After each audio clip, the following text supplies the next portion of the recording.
Hey there, I'm Pete Townsend, and this is Money Never Sleeps. We look inside the minds of entrepreneurs and the crossover of startups, enterprise, finance, technology, and life as we know it.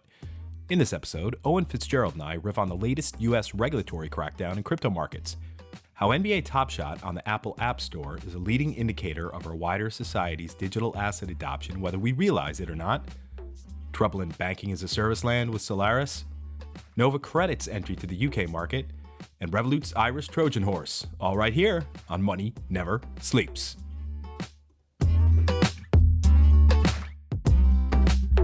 Hey, Eoin. Hey, Pete. How you doing? Good. How are you? Not too bad. I'm dying with a cold here, but I'm more interested in finding out about your nice week in sunny Spain. Oh, it was like a unseasonably warm day in Bray. It's the way that I put That's not it. bad. In January, right? So it was. There's this wind that comes down from the Pyrenees down the down the east coast of Spain called Levante, and that kept things a little bit windy, kept the seas a little bit choppy. No swimming, tide current, all that. We brought all of our warm water, cold water swimming gear. Even didn't get to use any of that, but thankfully our friends had a pool, and so our kids got to go swimming in that, which was nice. But it was like, a 5-day sneak away, Friday to Tuesday, in the middle of this Techstars Web3 madness is a good way to say it, because we've crunched this all down to leave applications open until February 1st, pick the cohort basically by the end of February. And so it's a lot to get through. And I can't speak publicly about the number of applications, but we were impressively floored by the amount of applications that we got in, and such high quality propositions, high quality teams, and that's what we double down on, is the high quality teams, the great founders. So it's just been, it's been nonstop. It's literally nonstop. Yeah. So I did every night till after midnight before we went to Spain, and then was able to shut off a little bit because, thanks to Paul Smith, been working on that meditation, right? And I can quiet the brain a bit now. That's and good. That we've got, but then, ramp right back into it. And it's been nonstop since we went back. So the whole weekend before we left and all this past weekend, but we're in pretty good shape now.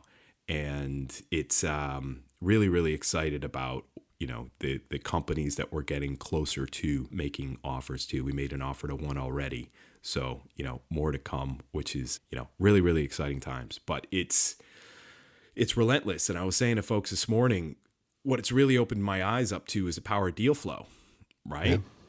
And that I genuinely get excited with Hugh McGurr, who is our investment principal, when he finds a deal that he's really excited about, because he's done all the deep analysis on it, and he's talked to the team, and he said, I've got a good one here. And I get really excited when he's like, okay, we've got a high quality one for me to dig into too. And what I found is that when I start expressing that passion and that sentiment and that excitement to investors, that it resonates with them too. And that's what we want. We want to be able to get these companies in front of investors. So this, high quality vetted deal flow, when you're in early stage VC, you should only be investing in 1% to 2% of the deals you see, right? And we're going to get to that. That's the rate we're going to be at here, 1% to 2% of the deals we see. So finding a top quality one is, is an amazing experience. So really exciting to see now when the cohort gets announced, what type of companies you have. That'll be cool. Yeah. We were able to open this up more to infrastructure. Last year we couldn't, because we needed everything to be tokenized. Generally, you don't need to tokenize infrastructure companies in Web3 or in any web.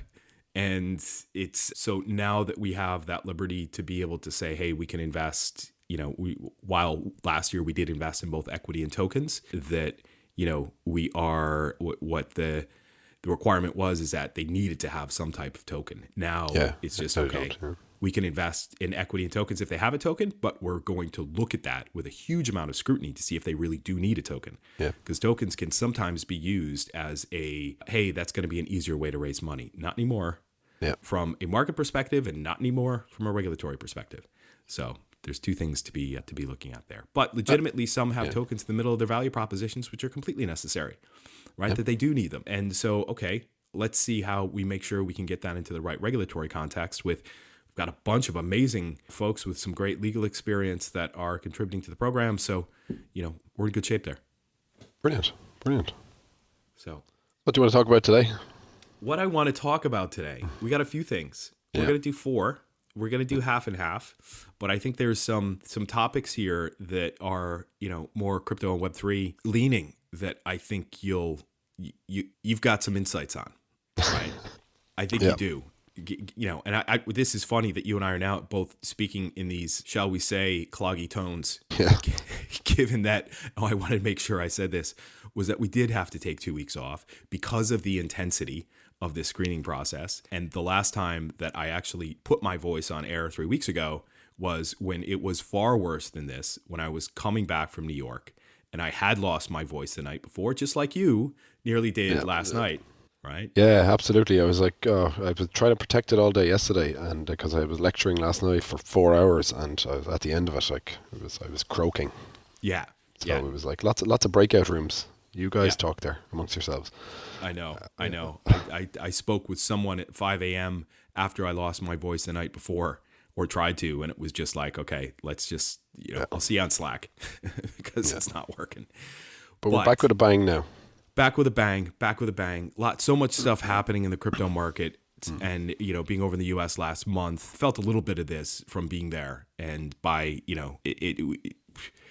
but over the last 4 weeks, it's really come out strong in that this is from CNBC. And it was just a general story that they did last week on Valentine's Day. Love crypto, right? Crypto markets on edge as U.S. regulatory crackdown on industry intensifies. So the news items, the things that this article pointed to were Paxos to stop minting BUSD. Now, Paxos do a couple of things. They have their own stablecoin, right, which is pegged to the US dollar, called, I think it's USDP for USD Paxos. And they also have a white label framework that they provide out to others that want to mint and have a stablecoin. So they provide their kit to Binance. And Binance use the Paxos kit to mint BUSD, which is Binance USD stablecoin. Okay. So what's happened is that the SEC are suggesting it's a security. How can a asset that's pegged to the US dollar be a security? That's a good question. I don't know. Now, I've been thinking about this. So stablecoins can have a somewhat murky model behind them. Okay. So if you're familiar with e-money and the electronic money institution regulatory framework in Europe, and you're nodding your head, so I think that you are. So e-money, so before, take Revolut, right? They are still an e-money institution in the UK. They are not yet a bank. They are a bank in Europe. So if you're an e-money institution, you need to have 100% of the deposits into your entity, your institution. You need 100% of that safeguarded, and it needs to be in a safeguarding account marked as such at a bank.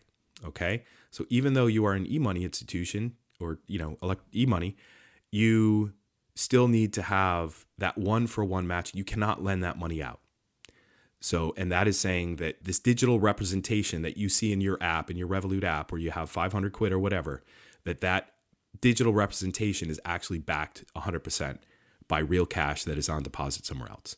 In a banking model, you don't need to do that because you have a true banking license, a real banking license, and that you can lend out. The bank can lend out your deposits, right? And only hold a reserve of 10 to 15% or whatever it is.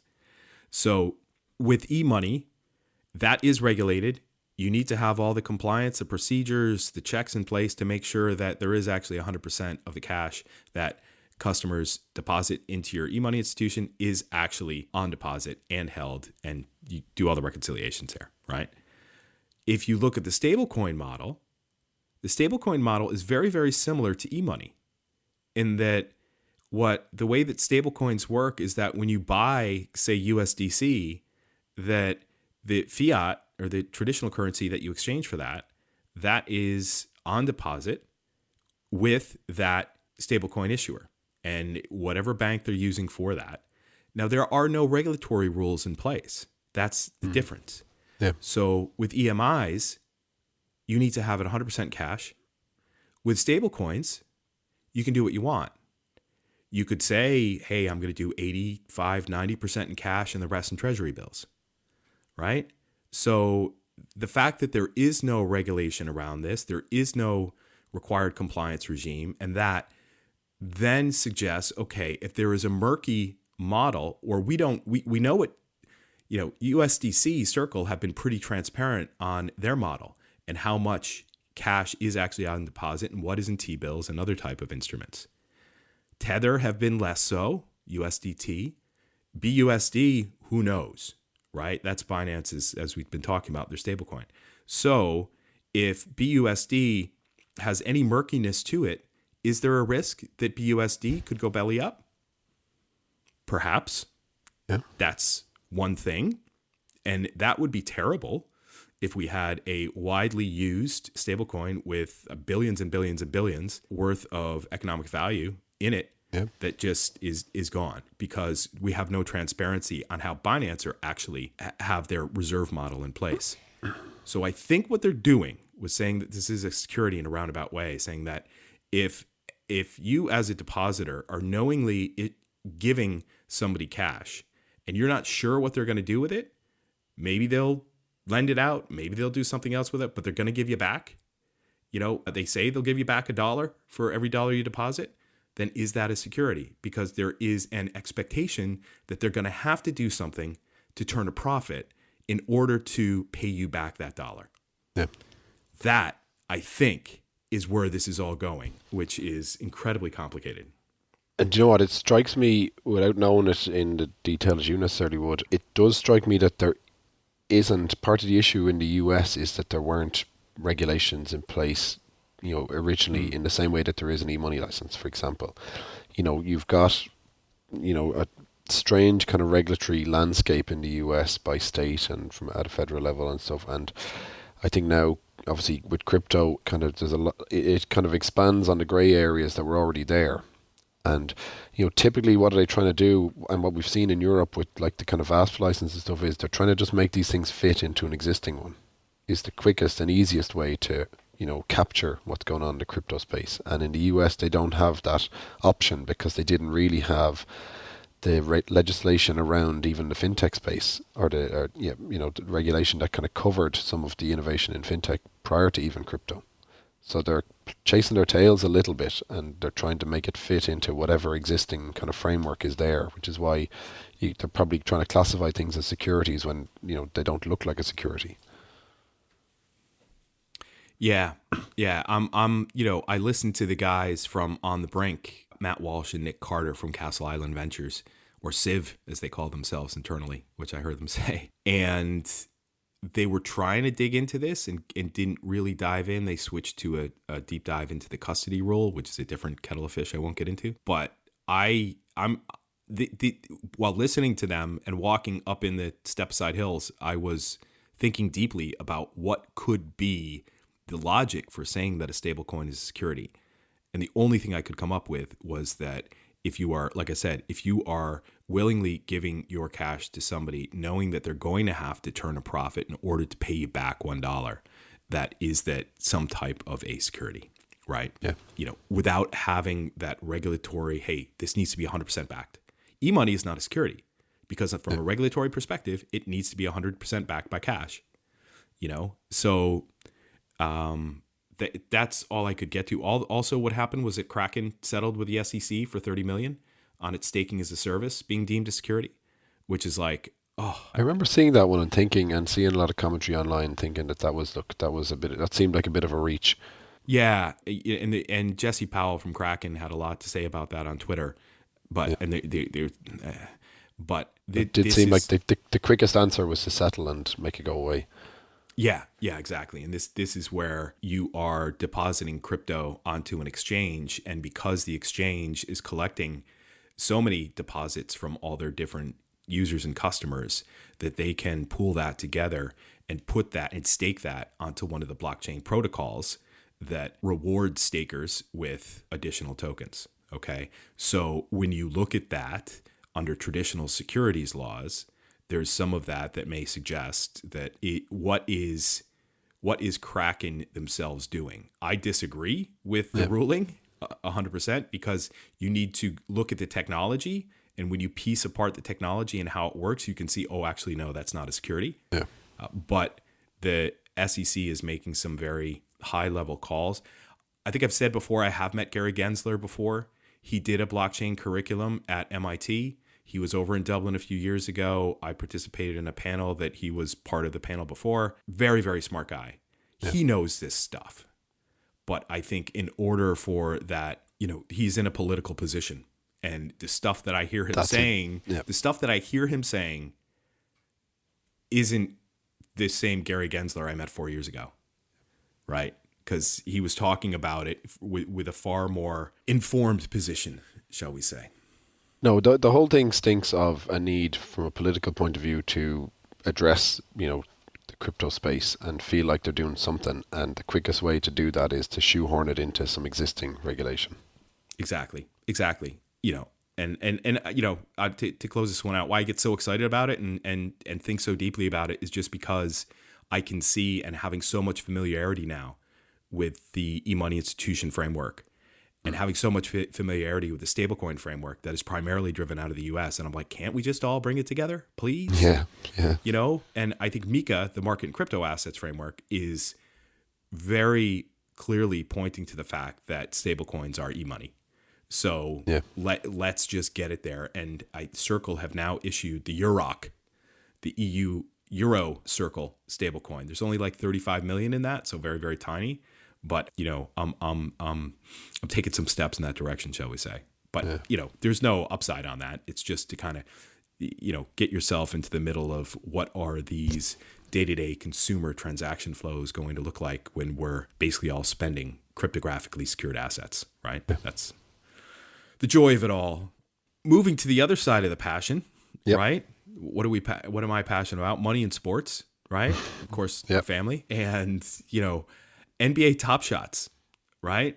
So Top Shot will let users buy NFTs via Apple and Android mobile apps, which is a big deal. So up until now, again, just for those that don't know, NBA Top Shots are NFTs, non-fungible tokens, that are digital collectibles of NBA players, okay? And it isn't just static images. It can be 3D imagery. It can be highlight moments. But they're all issued on the Flow blockchain, which is from Dapper Labs. And it is basically what we would call a private blockchain, okay? So you can't move assets off of that blockchain to other blockchains. All of the transactions need to be done on that single Flow blockchain, which was set up specifically for NBA Top Shots. So it's almost like a quasi-centralized blockchain, right? But for the purposes of enabling transfer amongst those who are all part of this, that are basically customers of NBA Top Shot, it works, okay? So what happens is that you go on to NBA Top Shots, onto their website. So before they're opening up on the Apple Store, you go onto the website, you set up all your login details, and you can use basically a credit card to buy a $9 pack of cards, of digital cards, and you see what you get. Now, if you get one of the legendary LeBron James, that is now selling on NBA Top Shots marketplace for $84,000. Wow. Yeah. So all of that was done on the website because they hadn't yet figured out how to do this on the App Store. But if you want to do it on your mobile, obviously you needed to do it through web, right? Through a Chrome interface, through a Safari interface, whatever. That can be a bit clunky. So now they have the app. Do you remember what the take rate is for Apple? 30%, yeah. Exactly. So when you put 30% on top of the purchase of a $9 pack of these cards, not a big deal. You're going to gross that into the price, and Apple gets their cut. Not a big deal. But it's the upside.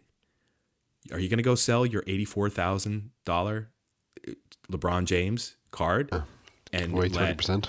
Give away? No, you're not. So all that they've done in the App Store is the primary marketplace, where you can just buy those cards. You can buy the initial pack for $9. They haven't opened up the secondary yet, and I don't think they will.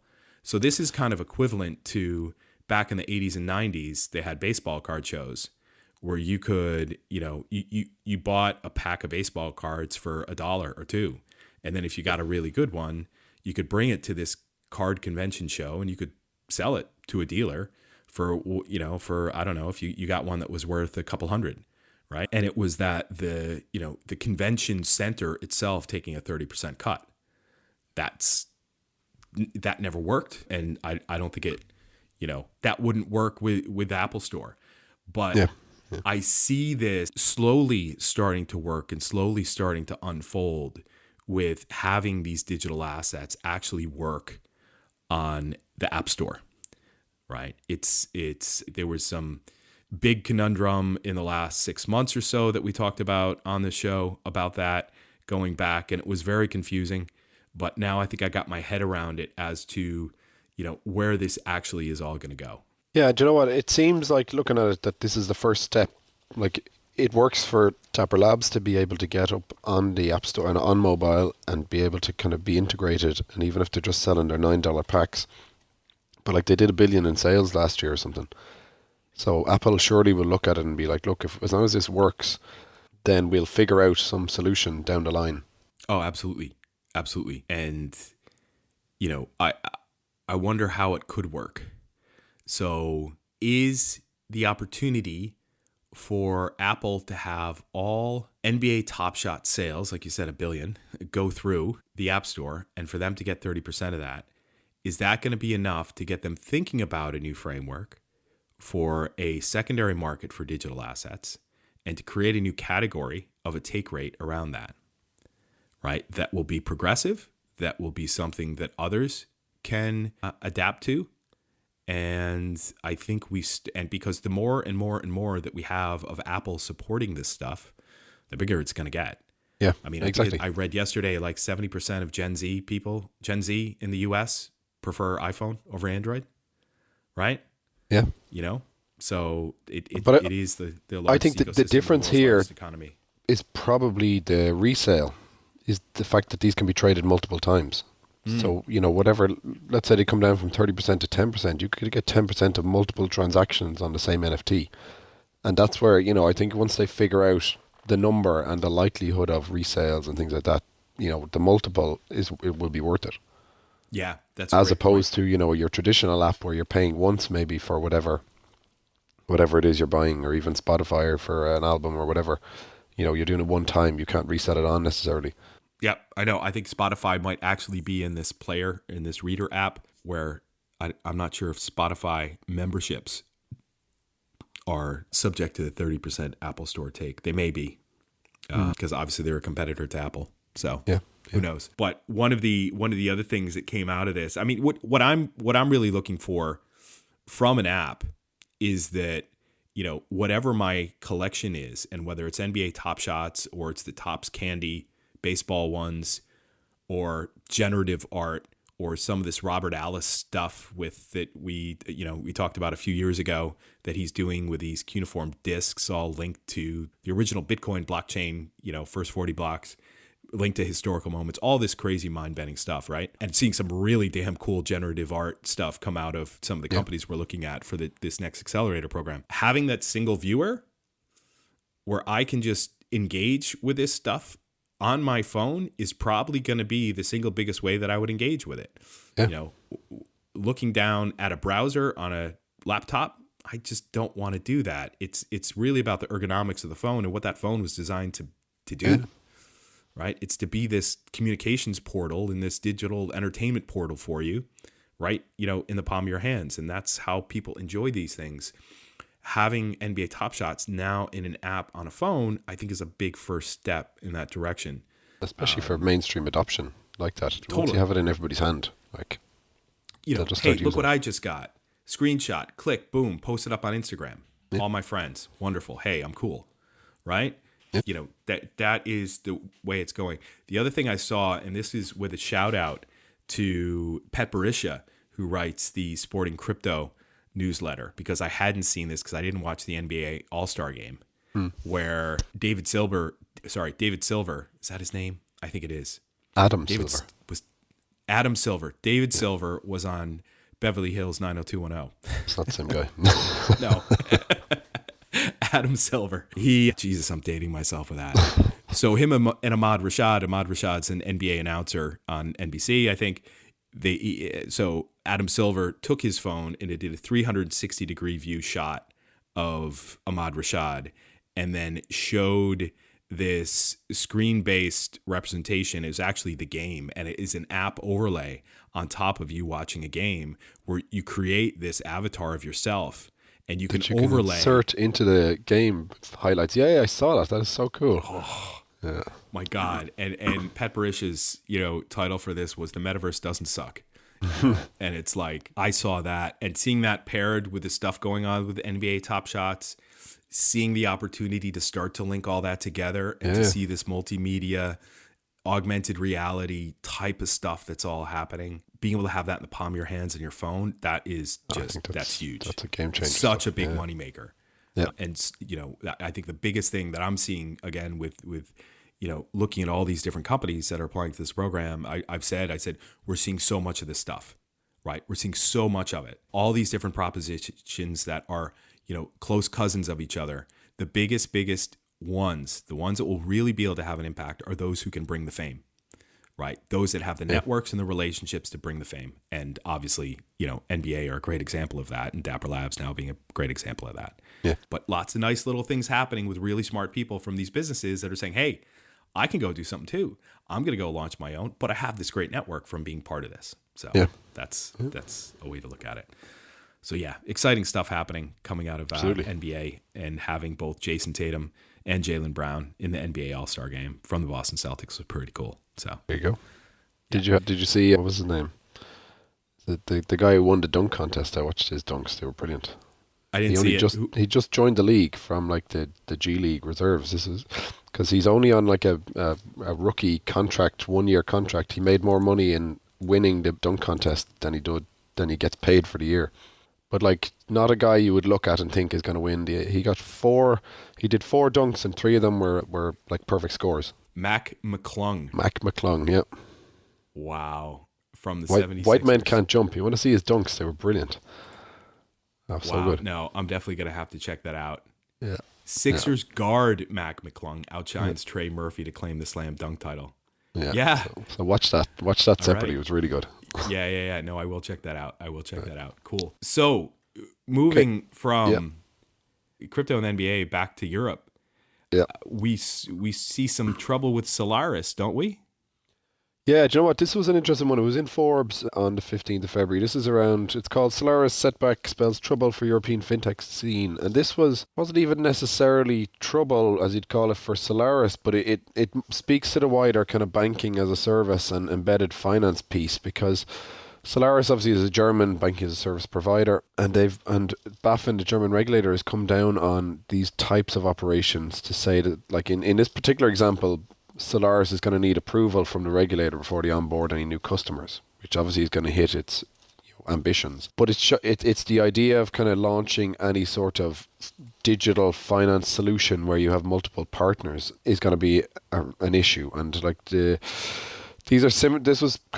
restriction was put on N26 and another kind of German banking as a service provider, and it's around there. Obviously, it's on the back of kind of Wirecard, that the regulator is operating with caution, but it really extends out to the multiple kind of moving parts of banking/tech company. Because if you remember from Wirecard, I was actually only talking about it last night as an example with the cohort in the PAT FinTech course.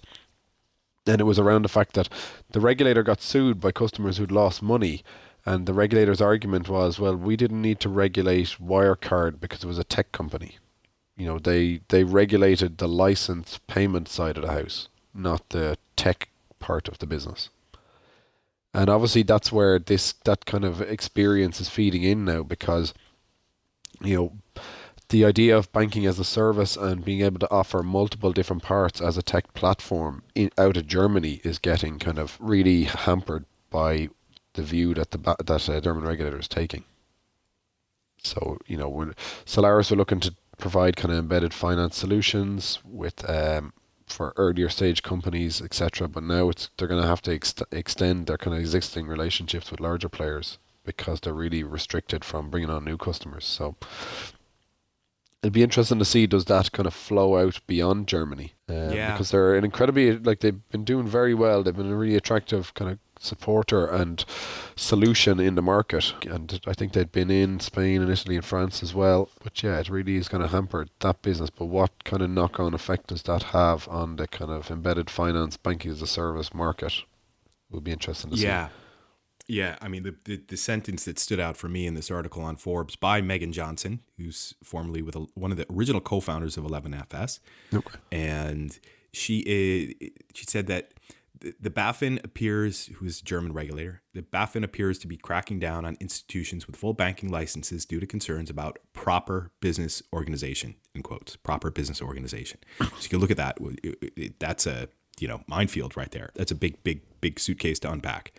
But you talk about governance, how organizations are set up, what the reporting lines are like, what the management framework is like, the reporting structure, the compliance program, the risk management, having evidence of all that stuff, proper business governance and business organization. We know what that looks like from our time in the corporate world, right? Yeah. But you can't just inject that sense of, what's good or not into the mindset of a technology executive. You can't, right? And when it's, when you are just a bank, you're just a financial player, your day-to-day decisions are a hell of a lot more governed by regulation than they are technology. No matter what Goldman Sachs says about them being, we're a tech company. You can't do lots of things, and you can't offer lots of products, and you can't move quickly because you have to deal with the regulatory and compliance aspects of it. And like I always use the example, I used it last night, when we launched with Future Finance, we were able to launch with a provisional license with the FCA to lend money. Like, in theory, we should never have been allowed to just have a provisional license to lend money. Like, we processed, we had about like 5,000 customers or something that we'd given loans to without being fully licensed. Like, there's something not right about that. Well, it allowed us to get up and running, and obviously it kept the cost fairly low to do that. At the same time, you're thinking, there's 5,000 people who we lent money to. Like, it's a material risk to the business, and we were only kind of lightly licensed. Yeah. Well, I mean, but was that small amounts? I mean, up to kind of a max of 15K of a loan. So, like, okay. I mean, you multiply it up. It's big enough. It's big But enough. even in that respect, the contagion or whatever effect, if anything went bad with us, was it likely to impact on anybody else? Not necessarily. Well, maybe that's the thing, the because institutional lender who gave us the money. Yeah. Yeah, exactly. And But that's it's not going to be. it's this sort of stuff, and this, like, it comes into kind of the next article I'd mentioned as well, and even what you're saying, infrastructure players, like, they're a really difficult kind of category to regulate or to account for, where they're providing a technology solution that enables lots of different products on top of it. But at the same time, they have material impact on the market. Oh, they do.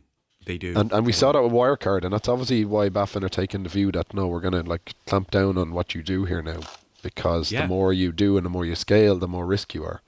And I get it, because in fairness, at least they're taking a stand on it.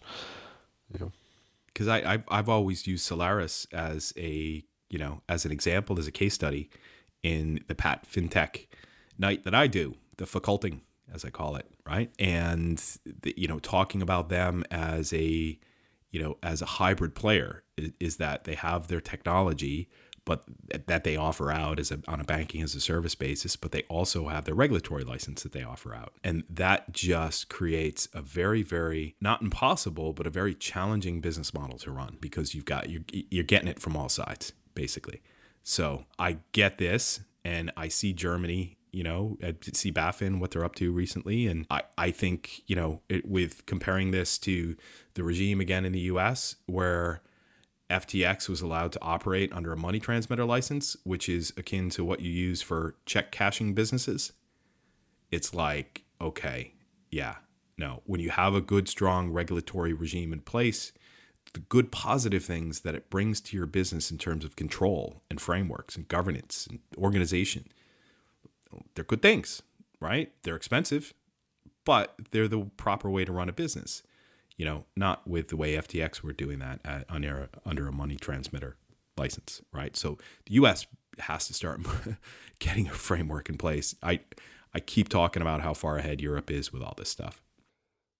Yeah, and so the next article, and actually, but this was Nova Credit, and I wanted to flag this one because we spoke about them recently. Nova Credit do, I suppose, passporting of credit scores. They're one of the few credit reference agency type operations that, allow you to, or have created a kind of cross-border credit score that allows you to bring your credit score with you into a new market. I think they're set up in about 20 different markets, and as of kind of the end of last month, they've just got approval to be the UK's first cross-border kind of credit reference provider. So, like, this is huge from a customer and a consumer point of view, because I'm trying to find the stats here. I had them.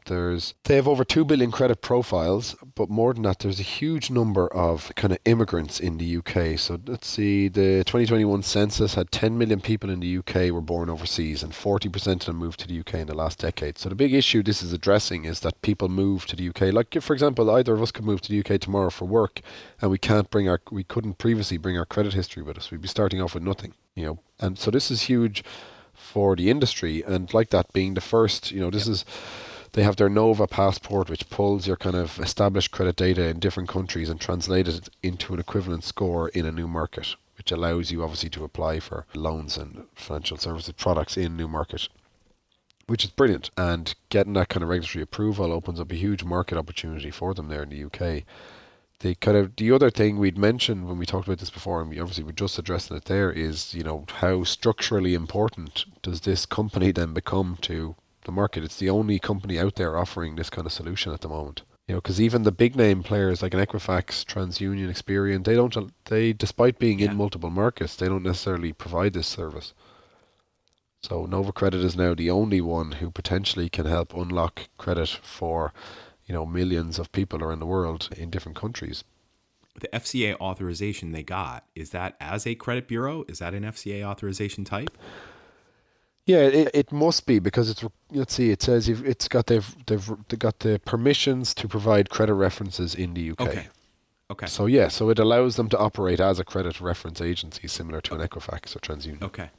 Yeah, and I mean this is it. This is, getting truly global with all this stuff, because it's not just, people moving around. It's people who are, say, living in, backwater France, right? That have a bank account, that are employed by someone in Ireland, for example, right?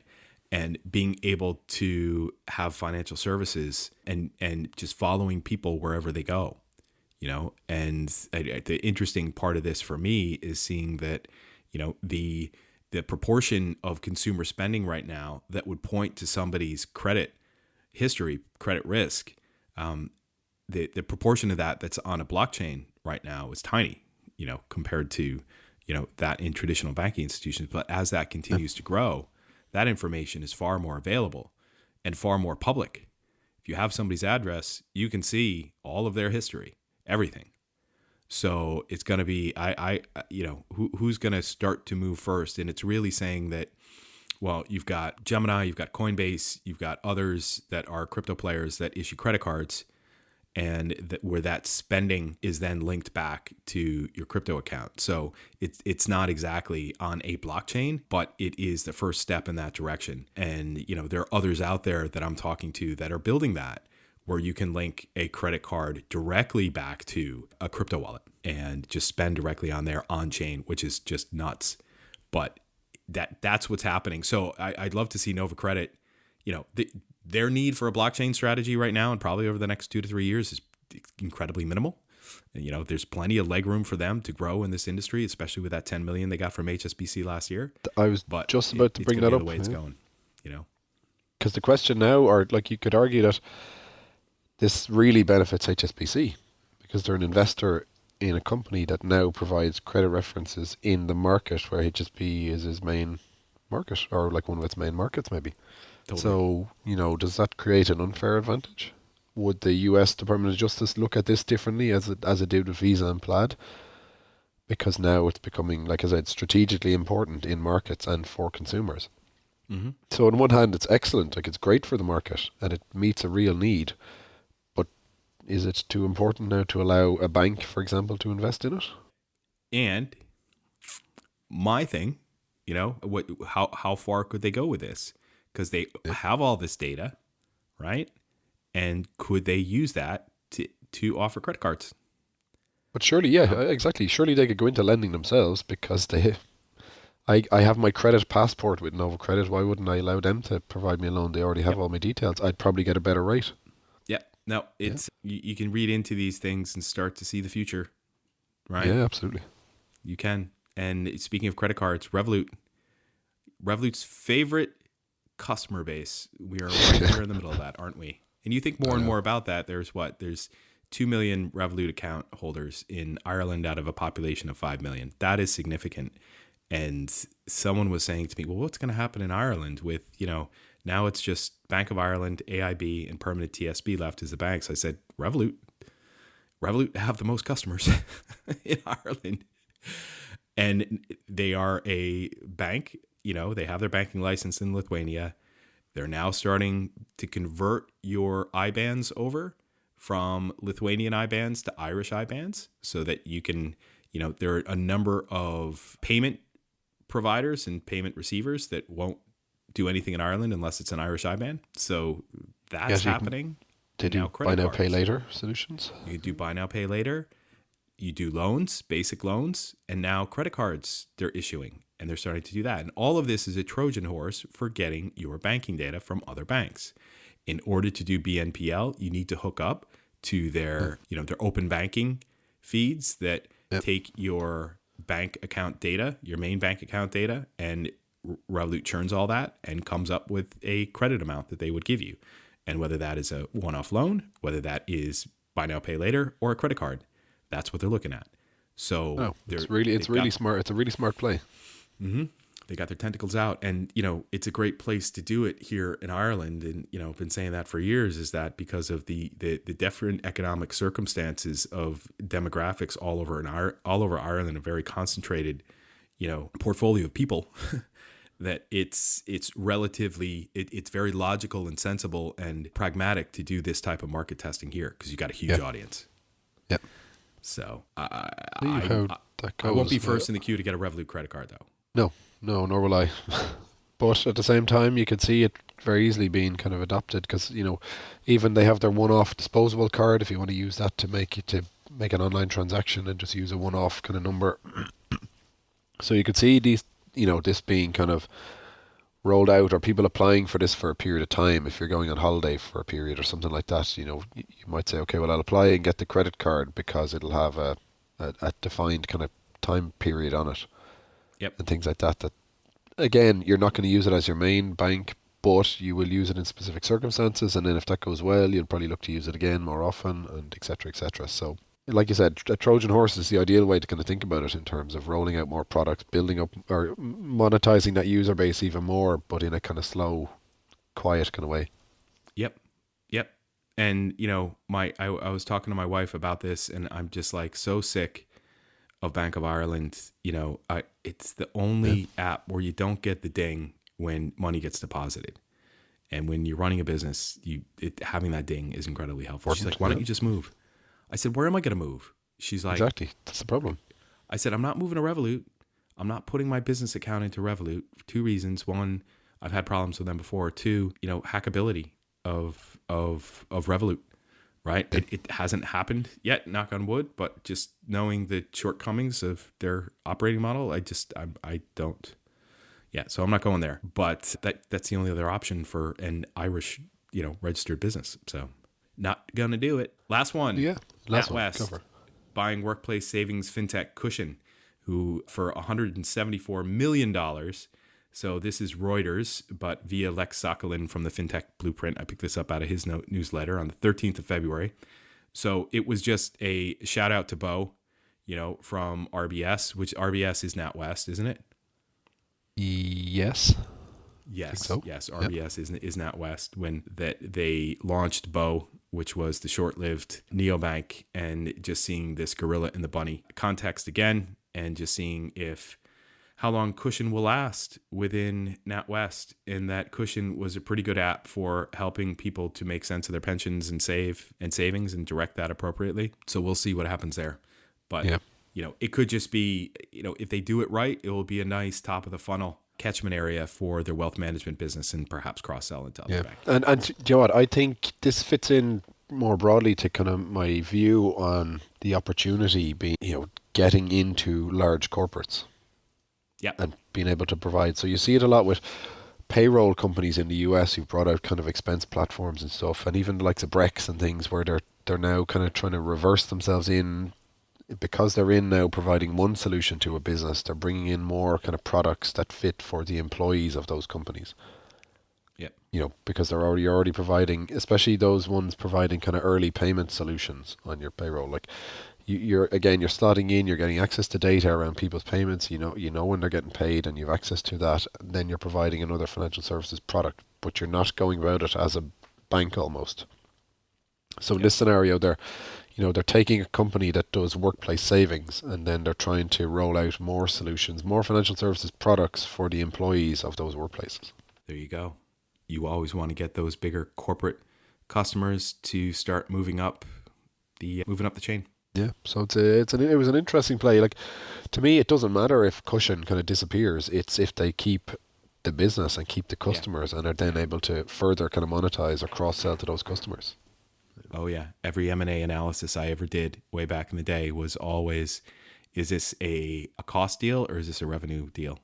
Yeah. And, can you cut cost out of this business, or can you use it to expand your own revenue and expand the revenue of what you're acquiring even faster because of that synergy between the two? That's what it looks like here. So it could be an interesting one.